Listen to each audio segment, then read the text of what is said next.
सगले बहन राम राम में किसान झुंझुनू जिले के खेतरी तहसील के गांव टिब्बा बसई से जहां पुलवामा अटैक का बदला लेने के लिए शहीद शिवराम गुर्जर ने अपनी शहादत दी थी, अपने प्राणों की कुर्बानी दी थी और सिर्फ अपने दूधमय बच्चे 4 साल के बच्चे को छोड़ करके इस भारत माता के लिए अपने प्राणों की आहुति देने का काम किया था भाई शिवराम गुर्जर। साथ में हम आपको आज रूबरू करवाएंगे शहीद शिवराम गुर्जर की वीरांगना सुनीता देवी से। ये कुशांक उनके बड़े पुत्र है शहीद शिवराम गुर्जर के, ये उनकी माताजी है। और आज हम शहीद प्रतिमा के सामने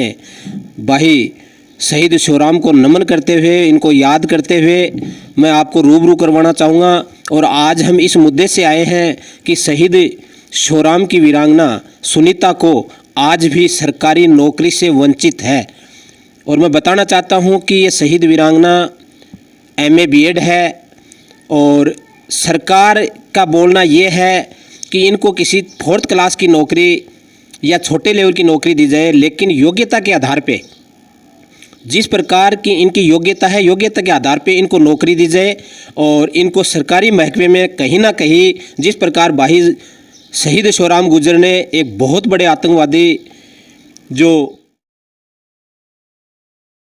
आतंकवाद का बहुत बड़ा गिरोह था उसको ढेर करने का काम किया था और एक आमने सामने के ऑपरेशन में अपने प्राणों की कुर्बानी दी थी शहीद होने के लिए। लेकिन जिस प्रकार से शहीद शिवराम की जो वीरगति थी, जो शहीद शिवराम का जो त्याग था, जो बलिदान था, वो एक ऐसा ऐतिहासिक था कि एक बहुत बड़े गिरोह के आतंकवादी पे ढेर करने का काम किया था। ये उनके द्वारा नहीं, जो शहीद की पार्थिव शरीर के साथ आए थे उनकी बटालियन, उनकी यूनिट के लोगों ने रूबरू करते हुए उस समय हमारे को बताया था। आज हमें आपको सीधा और सीधा लाइव दिखा रहे हैं झुंझुनू जिले के खेतरी तहसील के टिब्बा बसई गांव से। और हम आपको अब बात करवाते हैं शहीद शिवराम गुर्जर की वीरांगना सुनीता देवी से। हाँ सुनीता जी, ऑपरेशन के तहत शहीद शिवराम जी शहीद हुए थे, तो अभी तक ये सरकार ने उस समय आपको, मुझे पता है कि पूर्व मुख्यमंत्री वसुंधरा राजे भी आई थी, उस समय अपने सैनिक कल्याण मंत्री भी आए थे, केंद्र के नेता भी आए थे, राज्य के नेता भी आए थे। तो अभी आपको जो सरकारी शहीद होने के बाद में सरकारी कोटे से जो नौकरी मिल रही है उसमें कहाँ समस्या और कहाँ दिक्कतें हो रही है कि अभी भी आप नौकरी से दूर हो और एक शहीद वीरांगना को नौकरी नहीं मिल रही? जी, मतलब उस टाइम में, जिस टाइम में वो शहीद हुए थे उस टाइम में मतलब राज्य मंत्री और मतलब सांसद सब आए थे, लेकिन उस टाइम में नौकरी का जो वादा किया था ना, वो बोले थे कि शहीद की वीरांगना को हम नायब तहसीलदार बना देंगे, शहीद की वीरांगना को 2nd ग्रेड टीचर बना देंगे हम। लेकिन मतलब 3 साल हो गए, मैं ऑफिसों के चक्कर लगा के परेशान हो चुकी हूँ। और मतलब रीट मैंने पास की है, अभी रीट का सर्टिफिकेट मेरे से मांग रहे हैं 3rd ग्रेड नौकरी देने के लिए टीचर की। तो रीट का प्रमाण पत्र है, वो रीट तो परीक्षा 2018 के बाद में मतलब हुई थी, तो वो कैंसिल कर दी इन्होंने। 26 सितंबर को जो रीट हुई थी उसको मतलब कैंसिल कर दिया गया। अभी रीट का मेरे पास कोई प्रमाण पत्र मतलब है, वो जो पास का है वो तो है, लेकिन उसको माने नहीं कर रहे हैं ना, तो इसलिए मुझे अभी नौकरी के लिए मतलब बोल रहे हैं कि अभी कलरक की नौकरी है वो ले लो आप, तो मेरी योग्यता के अनुसार मुझे नौकरी दी जाए। आपकी क्वालिफिकेशन क्या है? जी, मेरी क्वालिफिकेशन BA B.Ed और MA हूँ मैं। आप कहने का मतलब अपनी क्वालिफिकेशन के हिसाब से और अपनी ग्रेजुएशन के हिसाब से नौकरी पाना चाहते हो? जी बिल्कुल। देखिए, आज हम जिस प्रकार से आपको शहीद शिवराम की वीरांगना सुनीता देवी से जैसे हम रूबरू हुए, और बात भी ठीक है कि 4th क्लास की नौकरी एक 8वीं पास की व्यक्ति को मिलती है, 10वीं पास की नौकरी एक बाबू UDC की नौकरी दी जाती है। लेकिन जिस प्रकार से एक शहीद की वीरांगना ने MA B.Ed और ग्रेजुएशन कर रखा है, उसके बतौर उसको अपनी काबिलियत के हिसाब से राज्य सरकार को नौकरी देनी चाहिए। उस टाइम मैं भी यहाँ आया था जब शहीद शिवराम की जो पार्थिव शरीर को हम जब ले जा रहे थे, तो बड़े बड़े नेता आए थे, उन्होंने आश्वासन दिया था कि नायब तहसीलदार बना देंगे, हम 2nd ग्रेड की नौकरी दिला देंगे, 6 महीने में दिला देंगे, 4 महीने में दिला देंगे। लेकिन आज मुझे भी थोड़ा दुख सा व्यक्त हो रहा है और कुछ एक लोगों ने मुझे कहा शहीद की वीरांगना को अगर मान और सम्मान बढ़ाना है तो घर बैठे आदेश आना शहीद के लिए हमारे पुण्य का कार्य होता है। शहीद की वीरांगना ये नहीं चाहती और शहीद की वीरांगना को ऐसा करना भी नहीं चाहिए कि शहीद की वीरांगना नौकरी पाने के लिए सड़कों पे आएगी, क्योंकि जिस प्रकार से इनके जीवन साथी ने शहीद शिवराम गुर्जर ने अपने हंसते हंसते इस भारत माता की रखवाली करते हुए, और आज जो देश के नेता है, आज के जो मुख्यमंत्री है, देश के प्रधानमंत्री है, जब तक हमारे देश के रक्षक ईमानदार है, उनकी वजह से हम आज खुली सांस ले रहे हैं। इन नेताओं को सोचना चाहिए, इन नेताओं को समझना चाहिए। मैंने काफ़ी पेपर में भी पढ़ा है, यहाँ के विधायक डॉक्टर जितेंद्र सिंह जो वर्तमान में सरकार के प्रतिनिधि है, वो सरकार का हिस्सा है, राजस्थान विधानसभा के सदस्य हैं। मैं उनसे मेरी आवाज़ पहुंचाना चाहता हूं कि ये शहीद वीरांगना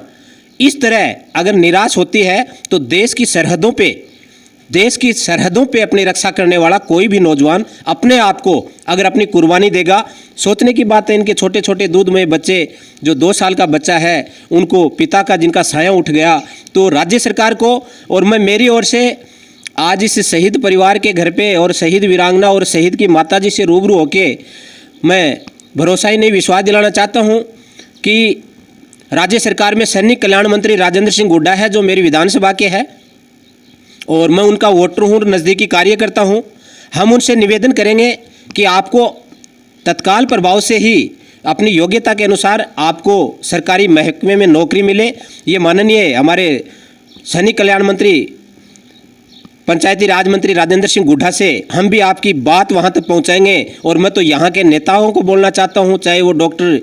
जितेंद्र सिंह हो, चाहे इंजीनियर धर्मपाल गुर्जर हो, चाहे वो पूर्व विधायक दाताराम गुर्जर हो, चाहे यहाँ की बेटी प्रधान मनीषा हो, उनको संज्ञान लेना चाहिए। उनको सोचना चाहिए कि उनके क्षेत्र में एक शहीद की वीरांगना ऐसे भटक रही है। शहीद भी की वीरांगना, ऐसा तो शहीद की वीरांगना ने कोई गुनाह नहीं किया कि अपनी न्याय को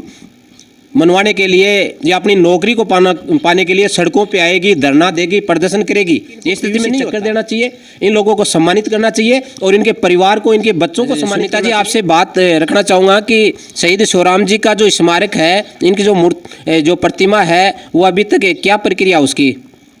जी, उसमें मतलब जो शहीद स्मारक बनवाया है ना, उसमें हमारे जो विधायक साहब हैं डॉक्टर जितेंद्र जी, उन्होंने मतलब उस टाइम का वीडियो देखा है मैंने। उस टाइम में मेरी हालत ऐसी थी कि मैं 9 माह की गर्भवती थी, मैं तो जयपुर हॉस्पिटल में एडमिट थी। लेकिन उस टाइम का मैंने वीडियो देखा है उठा के, उसमें उन्होंने बोला है कि 10 लाख रुपए मैं शहीद स्मारक के लिए दूंगा, लेकिन उनमें से उन्होंने 4 लाख रुपये दिए हैं मात्र मुझे। उसमें मेरे रुपए हैं वो 15 लाख खर्च हो गए, वो मैंने खुद ने मेरे मतलब उसी से खर्च किए हैं। कहने का मतलब कि उस समय मैंने भी पेपरों में पढ़ा, अखबारों में पढ़ा है कि यहाँ के आपके क्षेत्रीय विधायक डॉक्टर जितेंद्र सिंह जी ने, आज वो सरकार का हिस्सा है, राजस्थान की विधानसभा के सदस्य हैं, उन्होंने एक घोषणा की थी कि 10 लाख रुपए शहीद शिवराम की स्मारक के लिए मैं खुद मेरी जेब से या मेरे कोटे से खर्च करूँगा। हाँ जी, उन्होंने उस टाइम का वीडियो मैंने देखा था, क्योंकि उस टाइम में मेरी हालत है वो बहुत ज़्यादा ख़राब थी। और अब उन्होंने विधायक, आपके क्षेत्रीय विधायक है डॉक्टर जितेंद्र जी, अभी कांग्रेस सरकार में है, कांग्रेस की सरकार है उनकी, तो अभी उन्होंने शहीद स्मारक के लिए कितने पैसे? जी, उन्होंने 4 लाख रुपए दिए हैं अभी तक, और शहीद स्मारक में मेरे 15 लाख रुपए मतलब मैंने खुद ने खर्च किए हैं वहाँ पे। देखिए, सोचने की बात है, कई बार नेता बड़ी बड़ी बातें कर जाते हैं, शहीद की जब तिरंगा रैली में आते हैं तो बड़ी बड़ी बातें और बड़े बड़े आश्वासन देके जाते हैं। ये बात आज साफ जाहिर हो रही है और उनकी फुटेज और उनकी वीडियो और उनके पेपर में भी ये दर्शाया जा रहा है कि उन्होंने ये तो बोल दिया कि शहीद के लिए कम से कम जितना बोला है उतना करना उस विधायक का, उस जनप्रतिनिधि का अधिकार है कि उतना शहीद स्मारक के लिए उनको खर्च करना चाहिए। शहीद जो दोनों बच्चे आपके कुशांक के, ये बड़ा कुशांक है, छोटा है, इनकी जो पढ़ाई का खर्चा है, जो इनकी और जो सुविधाएं सरकार की तरफ से, वो आपको बराबर रूप से मिल रही है? जी, इनकी जो पढ़ाई का है वो मतलब फर्स्ट क्लास से शुरू होता है, मतलब आर्मी से मेरे पास लेटर आया है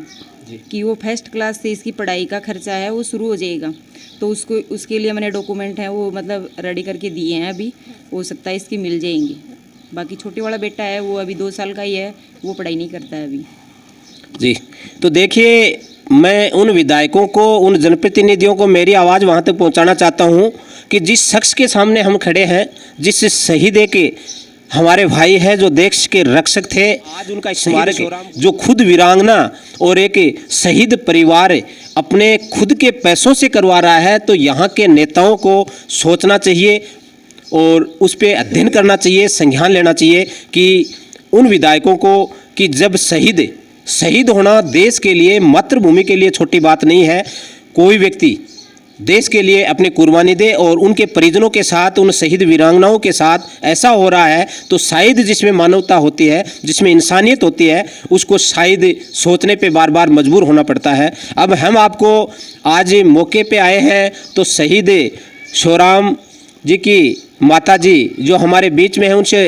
रूबरू होते हैं कि उनको भी क्या शहीद शिवराम गुजर के शहीद होने के बाद में इनको सरकार के द्वारा कोई सहायता राशि या किसी तरह की कोई भी फायदा अगर मिल रहा है कि नहीं मिल रहा है। हाँ माता जी। भाई तो मेरे से तो कोई नहीं बोलेगा, तू कह दे।